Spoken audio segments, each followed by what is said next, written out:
A história começa com Shiki, um estudante adolescente do ensino médio, foi expulso devido às suas brigas frequentes com os colegas de classe. Enquanto fala ao telefone com um amigo, ele finge não se importar ter sido expulso da escola. Momentos depois, o pai de Shiki entra no quarto com raiva e lhe dá um tapa na cabeça depois de ouvir a conversa e perceber que ele foi expulso da escola novamente. Ele não consegue acreditar que Shiki estragou tudo assim. Ele tenta bater nele uma segunda vez de raiva, mas Shiki rapidamente desvia e salta de volta para a cama para evitar. Depois de se acalmar, seu pai ainda exige uma explicação de Shiki sobre sua expulsão. Ele também questiona como Shiki obteve todas as armas armazenadas em seu quarto, enfatizando que eles possuem uma loja de bebida, não um arsenal. Finalmente, ele avisa Shiki para mudar seu comportamento antes que isso destrua seu futuro. Mas Shiki não gostou dessas palavras e retruca ao pai gritando que está feliz por não serem parentes de sangue, que ele nunca gostaria de se tornar como ele. Essas palavras finais cortam fundo e Shiki percebe que foi longe demais no momento em que as palavras saem de sua boca. Antes que qualquer um deles possa dizer mais alguma coisa, o telefone toca lá embaixo na loja de bebidas que o pai de Shiki administra. Ele vai atender, fica surpreso ao ouvir alguém fazendo um grande pedido de cerveja. Como ele não costuma ter muitos negócios, fica mais do que feliz em aceitá-lo. Ele entra no carro para entregar o pacote e assim que Shiki percebe ele indo embora, ele começa a murmurar, arrependendo-se de como os eventos se desenrolaram. De repente, um barulho alto ecoa do lado de fora do seu quarto e antes que ele perceba, uma névoa negra o envolve como uma corda, arrastando-o para a rua. Shiki está atordoado com a queda, mal entendendo o que está acontecendo quando um homem misterioso sai da fumaça. O homem aparentemente o reconhece. Do nada, um carro colide com o homem, prensando-o contra a parede. Enquanto o homem está inconsciente, o pai de Shiki grita para ele entrar no carro. Agora, sem hesitar, Shiki pula para o carro do pai, mas uma vez que as coisas parecem ter se acalmado, ele tem algumas perguntas. Primeiro, ele exige saber por que um cara aleatório o arrastou para a rua. E mais importante, que seu pai agiu tão casualmente ao atropelar o cara, como se não fosse nada. O pai de Shiki insiste que alguém como Samadair não seria morto por um mero acidente de carro. Ainda confuso, Shiki luta para processar tudo e seu pai finalmente revela a verdade. Ele explica que Shiki é descendente de um Oni, enquanto Samadair vem da linhagem de Mamo. É por isso que Samadair está tão determinado a caçá-lo. Shiki está chocado demais para responder. E enquanto ainda há muito mais para explicar, seu pai não tem tempo para elaborar. Samadair já os alcançou. Uma névoa negra creeping envolve o carro, fazendo-o apresentar falhas. Sem outra opção, o pai de Shiki para em uma fábrica abandonada próxima, desesperado para escapar antes que o carro quebre completamente. Depois que eles saem, Shiki olha para trás e vê o carro completamente envolto naquela mesma estranha névoa negra. Mas antes que ele possa perguntar o que é, o carro de repente explode em uma enorme bola de fogo. Em meio a todo o caos, o pai da Shiki desvia o olhar por apenas um momento, e nesse breve instante, Samadair consegue levar Shiki para dentro da fábrica. Samadair prende Shiki no ar usando sua névoa negra moldada como uma teia de aranha. Quando Shiki pergunta o que está acontecendo, ele responde friamente que qualquer um com sangue Oni é apenas uma praga que precisa ser exterminada. Com isso, Samadair se prepara para acabar com Shiki de uma vez por todas. Mas antes que Samadair possa atacar, o pai de Shiki chega para impedi-lo. Ao entrar, ele revela que as histórias de Mamaru e dos Oni são reais, e seu conflito vem acontecendo há milhares de anos. Com o tempo, os descendentes de Mamaru continuaram a missão de erradicar os Oni, o que levou à criação da agência Mamotero. Shiki continua confuso com tudo, mas seu pai nunca assumiu que um garoto como ele entenderia isso imediatamente. Por enquanto, ele instrui Shiki a ir para trás,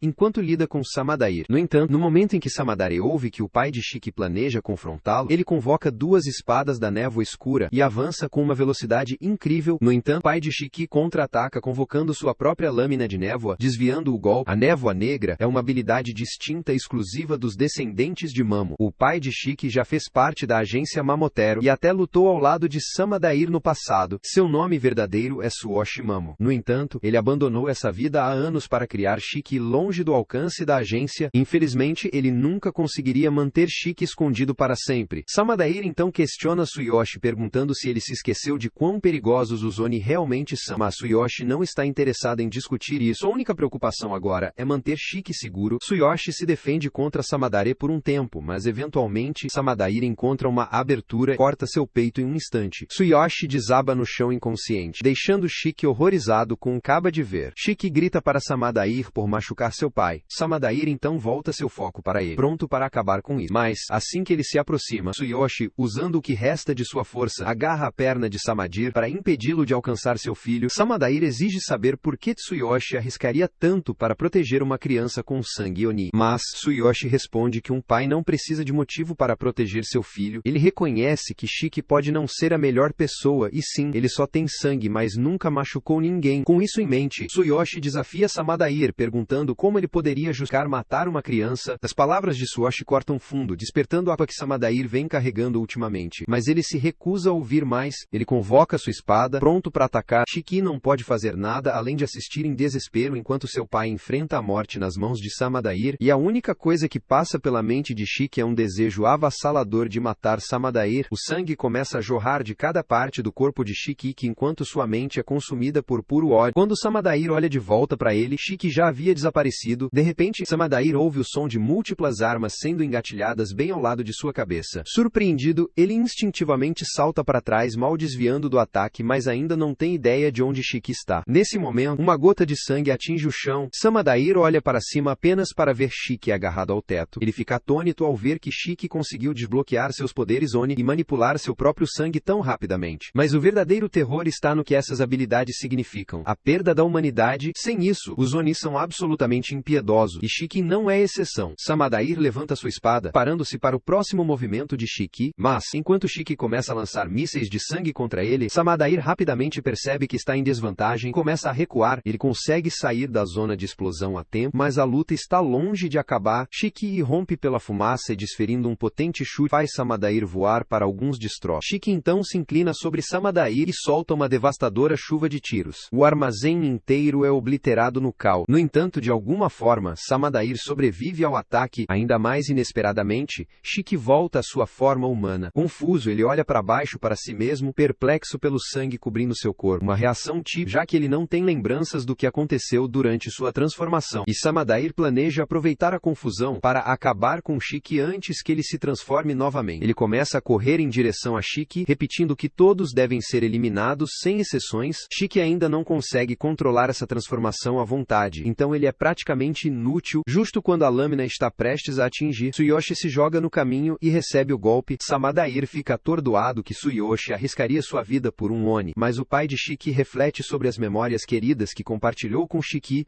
e se sente em paz, acreditando que sua vida foi significativa. Exausto pela batalha e ciente de que seu confronto está atraindo atenção indesejada, Samadair decide recuar para proteger o segredo da agência. Momento, ele desaparece em uma nuvem de névoa negra. Depois que Samadair desaparece, Tsuyoshi cai nos braços de Shiki e ele fica profundamente preocupado. Ele rapidamente diz que vai chamar ajuda, mas Tsuyoshi o impede, explicando que ninguém pode ajudá-lo agora. Já é tarde demais. Tudo o que ele quer é ter uma última conversa com Shiki antes de ir. Com suas forças restantes, Tsuyoshi pede desculpas por esconder a verdade. Todos esses anos, não foi fácil confessar, mas, agora, com seu tempo se esgotando, ele não pode ficar ao lado de Shiki por mais tempo. Seu último desejo é que Shiki forte o suficiente para esmagar tanto o clã Mamotero quanto os Oni. Só então ele estará verdadeiramente livre. Shiki grita para seu pai, recusando-se a aceitar suas últimas palavras. Ele não vai deixar que ele morra. Não! Agora, determinado, ele levanta Tsuyoshi e começa a carregá-lo para o hospital. Ver o quanto Shiki se importa traz um sorriso ao rosto de Tsuyoshi, mas seus ferimentos são graves demais. Após alguns segundos, o corpo de Tsuyoshi se entrega completamente e ele desaba no chão. Shiki implora para seu pai acordar, dizendo desesperadamente que não teve a chance de pedir desculpas ou fazer as pazes pelas palavras duras que disse naquela manhã, mas não adianta. Yoshi já está morto. Shiki desaba, sentado ao lado do corpo sem vida de seu pai. De repente, alguém aparece atrás dele e diz que ele não pode ficar lá porque haveria muitos curiosos. Shiki é pego de surpresa e se prepara para outra luta, mas antes que possa reagir, é atingido no pescoço e imediatamente perde a consciência. Ao mesmo tempo, os líderes da agência Mamotero estão em caos após saber que Samadair não conseguiu matar derrotar Shiki. Alguns estão até questionando se ele está perdendo seu talento. No entanto, considerando a circunstância, eles entendem por que ele recuou. Eles não podem arriscar expor sua organização ao público. Portanto, estão determinados a manter o público longe do conhecimento da existência de Oni. É por isso que planejam eliminar Shiki assim que ele estiver ao alcance deles. O problema é que isso é mais fácil de dizer do que fazer, porque neste momento Shiki foi transportado para uma ilha isolada no meio do nada, tornando quase impossível localizá-lo.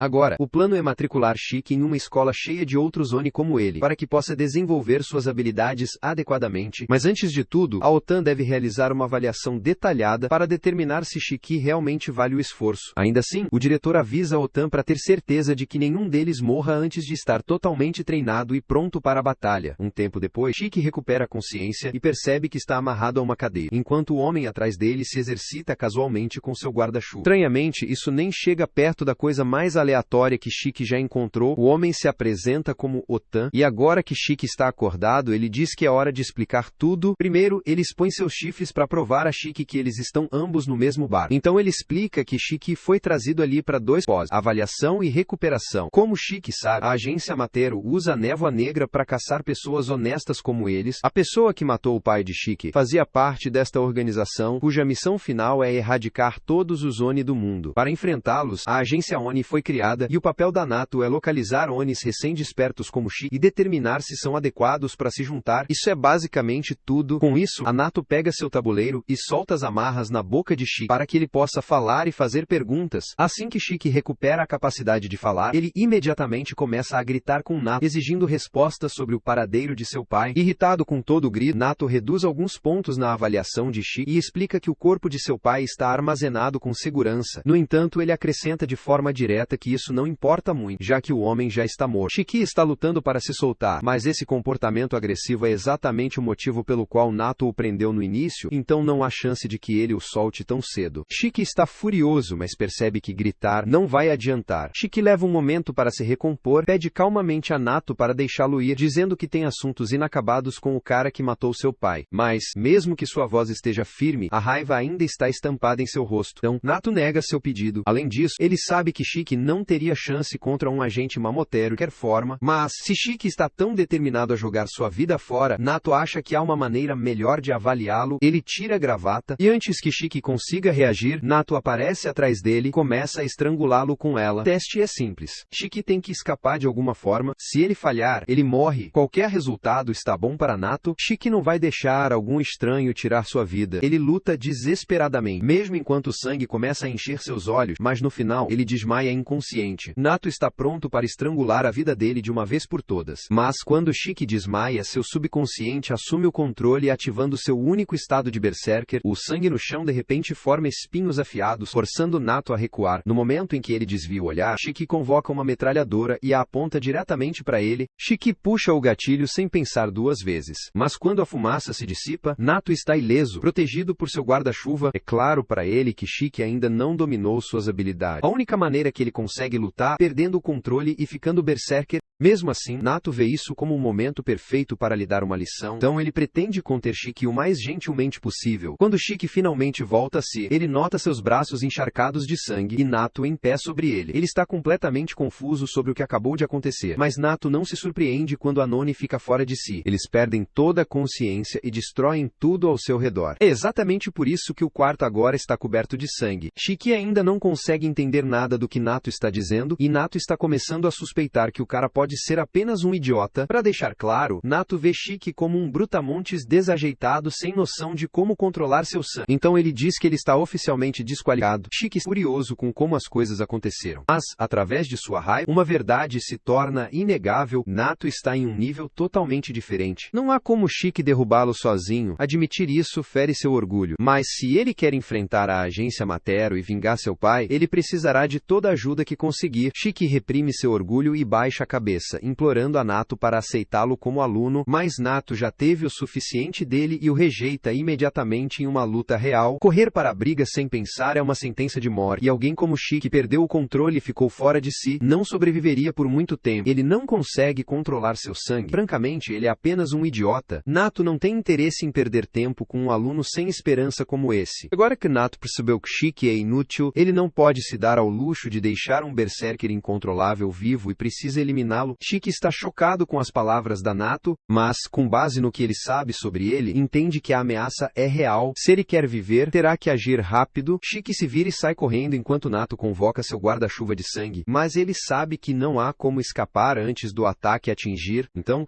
em vez disso, ele avança direto em direção a ele. Nato acha que o cara deve ter perdido a cabeça. Não há como Shiki vencer em um confronto direto. Para detê-lo, Nato convoca uma parede de espinhos e rapidamente passa por todos os movimentos possíveis que Shiki poderia tentar: atacar pelo lado, pular ou recuar, porque não há como passar pelos espinhos, e assim como Nato esperava, Shiki vai para o salto. O que Nato não esperava, porém, era que Shiki formasse uma arma no ar e disparasse um tiro direto na cabeça dele a essa distância. Shiki sente um impulso de orgulho finalmente conseguir acertá-lo, mas a bala de sangue na verdade não causa dano. Nato ainda é muito mais forte, e o ataque mal o afeta.